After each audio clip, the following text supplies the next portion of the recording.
Thailand में आज हमारा आखिरी दिन था जनाब। तो सारी पैकिंग वगैरह की है, सुबह उधर घूमते रहे हैं, टाइगर पार्क, एक दो पार्क और घूमी है। थकावट हुई थी पैकिंग करके, तो अजहर भाई कहते हैं यार चलो बाहर की तरफ निकलते हैं। निकलते निकलते बीच की तरफ आ गए हैं। और शाम को पता है आपको, आप लोगों को बीच पे क्या खूब नज़ारा होता है।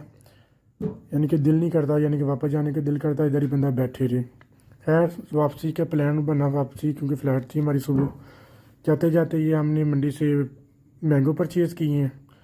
तो ताकि वैसे तो हमने कोई फालू दरगाह छोड़ा नहीं है, जो नहीं टेस्ट किया, ये मैंगो रह गए थे तो रूम में लाए हैं और इसको कट किया है जनाब। तो मज़े मज़े से खाए हैं। अज़हर भाई ने अम्मी वाला किरदार अदा किया है, माशाल्लाह बहुत अच्छे आदमी है। यानी कि इन्होंने हमारी बहुत सेवा की है, अल्लाह पाक इनको अजर दे। जी रज। आप भी इन जगहों पर आए हैं घूमने, जैसे मेरे बाबा घूमने एडवेंचर है, ये बहुत बड़ा पार्क है। चले ठीक है, ओके हो गया। आगे जी हमारा नेक्स्ट टूर उधर प्लान है कम्बोडिया का। Bye bye, Tata.